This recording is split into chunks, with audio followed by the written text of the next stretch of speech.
MonsterVerse में Kong एक ऐसा टाइटन है जो कोई भी स्पेशल एबिलिटी ना होने के बावजूद कॉन्ग अभी मॉन्स्टरवर्स में किंग कॉन्ग बन गया है। तो कॉन्ग को एक बेटर और इक्वल पावरफुल फाइट के लिए कॉन्ग को अपने ही जैसा एक स्पेसीज के साथ लड़ना चाहिए, जिससे हमें पता चल सके कि कॉन्ग अपने स्पेसीज में कितना ज्यादा पावरफुल है। लेकिन मॉन्स्टरवर्स में तो ऐसा टाइटन कोई भी नहीं है, लेकिन दूसरे यूनिवर्स में जॉर्ज नाम का एक म्यूटेंट गोरिल्ला है जो कॉन्ग के लिए एक बेटर ओपोनेंट हो सकता है। अब हम कॉन्ग के न्यू वर्जन को तो इसमें कंसीडर नहीं कर सकते हैं, लेकिन हम यहाँ पर 1973 की कॉन्ग को कंसीडर करेंगे। और अगर अभी भी आपको डाउट है कि कॉन्ग का साइज जॉर्ज से काफी ज्यादा बड़ा है तो वो आसानी से जीत सकता है, तो मैं आपको बता दूं कि जॉर्ज के म्यूटेंट होने की वजह से उसे कुछ ऐसे स्पेशल पावर भी मिले हैं जो स्टोरी में अच्छे से हमें रिवील नहीं किया गया है। तो आज के इस वीडियो में हम कॉन्ग और जॉर्ज को एक साथ कंपेयर करेंगे कि इन दोनों में से कौन पावरफुल हो सकता है और एक पर्टिकुलर सिचुएशन में इस फाइट को कौन जीत सकता है। So without any further delay let's start today's video.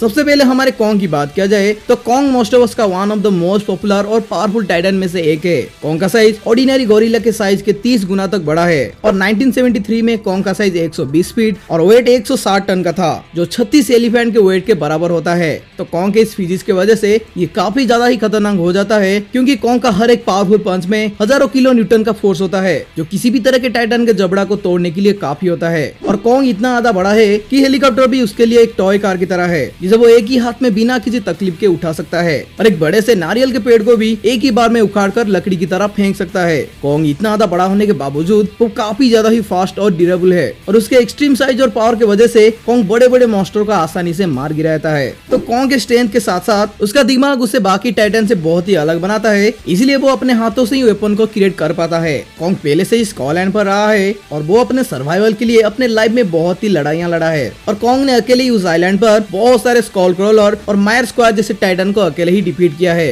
तो कॉन्ग जैसे टाइटन को हराना किसी भी नॉर्मल टाइटन के लिए आसान तो बिल्कुल ही नहीं होने वाला है। अब रैम्पेज के जॉर्ज की बात किया जाए तो भाई कैल्बाइन गोरिल्ला है जो इंसानों के साथ ही पला बड़ा है, लेकिन कुछ केमिकल को इनहेल करने के बाद जॉर्ज का साइज और स्ट्रेंथ बहुत ही ज्यादा बढ़ गया था और इससे जॉर्ज को कुछ सुपर एबिलिटीज और सुपर स्ट्रेंथ भी मिला था। म्यूटेशन के बाद जॉर्ज का हाइट 50 फीट जो कॉन्ग के हाइट के आधे से भी कम है और इसका वेट 9 टन जो सिर्फ 2 एलिफेंट के वेट के बराबर होता है। लेकिन जॉर्ज के म्यूटेशन की वजह से उसे ऐसे सुपर पावर मिले हैं जो कॉन्ग के पास बिल्कुल भी नहीं है, और वो है सुपर स्पीड जिसे वो काफी तेजी से भाग सकता है या फिर बिल्डिंग के ऊपर चढ़ सकता है, और सुपर स्ट्रेंथ जिसे वो अपने से भारी भरकम चीजों को भी उठाकर फेंक सकता है। और उतना ही नहीं, लड़ाई के वक्त जॉर्ज बहुत ही ज्यादा ड्यूरेबल है और लड़ाई के अंदर वो अपने आप को जल्दी रिकवर कर लेता है और जॉर्ज के बॉडी स्ट्रेंथ की वजह से उसके ऊपर गोलियां और मिसाइल भी काम नहीं करता है। लेकिन सबसे बड़ी बात, जॉर्ज के पास हीलिंग एबिलिटीज भी मौजूद है, जिसे वो घायल होने के बाद भी कुछ ही टाइम के अंदर अपने आप को हील कर सकता है, जो कॉन्ग जैसे टाइटन के साथ फाइट करने में काफी ज्यादा मदद कर सकता है। लेकिन कॉन्ग और जॉर्ज को साइड बाय साइड कंपेयर करने से कॉन्ग हमें जॉर्ज से काफी ज्यादा सुपीरियर लगता है, लेकिन इन दोनों का कुछ भी ऐसा खूबियां या फिर खामियां मौजूद हैं जिसकी वजह से कॉन्ग और जॉर्ज दोनों एक दूसरे के लिए वर्थी ओपोनेंट होते हैं। जैसे कि कॉन्ग के ओवर साइज की वजह से कॉन्ग जॉर्ज की सुपर स्पीड के आगे थोड़ा सा स्लो हो जाता है और जॉर्ज फाइटिंग में इसका पूरा इस्तेमाल कर सकता है।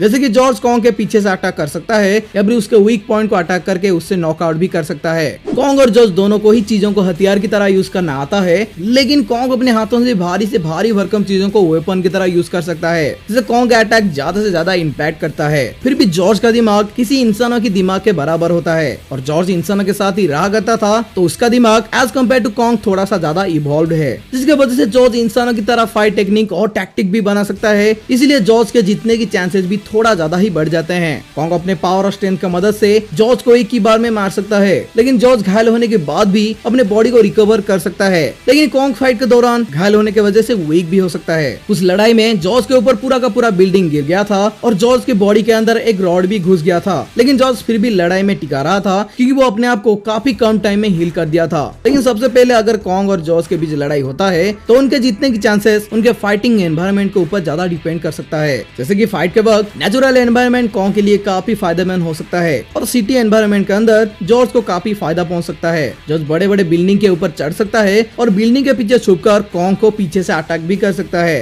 लेकिन मेरे ओपिनियन से जॉर्ज अपने लाइफ में पहले कभी भी फाइट नहीं किया है, जबकि कॉन्ग सर्वाइवल के लिए काफी टाइटन को हराया है और इन दोनों के भी सबसे ज्यादा रूथलेस और एग्रेसिव डेफिनेटली कॉन्ग ही हो सकता है। और कॉन्ग के मर्सीलेस फाइट के अंदर जॉर्ज जैसे म्यूटेंट जिसको फाइट का कोई भी एक्सपीरियंस नहीं है, वो कभी भी टिक नहीं सकता। लेकिन हम मान तो सकते हैं कि जॉर्ज के पास वो सभी तरह के पावर हैं जो 1973 की कॉन्ग को हराने की ताकत रखते हैं। लेकिन फिर भी एक टाइटन को हराने के लिए काफी सारे फाइटिंग एक्सपीरियंस तो होना ही चाहिए और इसी तरह से कॉन्ग जॉर्ज को किसी भी एनवायरनमेंट में हरा सकता है। लेकिन आप क्या सोचते हो कि क्या दूसरे टाइटन जॉर्ज के इन म्यूटेंट पावर से कॉन्ग को हरा सकते हैं? मुझे कमेंट पर जरूर बताएं। आज का ये वीडियो आपको पसंद आया तो वीडियो को एक लाइक कर दीजिए। अगर आप इस चैनल पर नए हो और फ्यूचर में ऐसे ही इंटरेस्टिंग वीडियोस को मिस करना नहीं चाहते हो तो चैनल को सब्सक्राइब भी जरूर कर दीजिएगा। तो वीडियो को एंड करने से पहले आज के लिए आपका क्वेश्चन है कि स्कॉल आइलैंड मूवी कौन से टाइमलाइन के ऊपर दिखाया गया है? तो फ्रेंड्स आज के वीडियो को यहीं पर ही एंड करते हैं, लेकिन हम फिर मिलेंगे इसी चैनल पर किसी और एक नई इंटरेस्टिंग थ्योरी और एक्सप्लेनेशन के साथ। Till then be safe, be smart and keep watching movie explainer YT।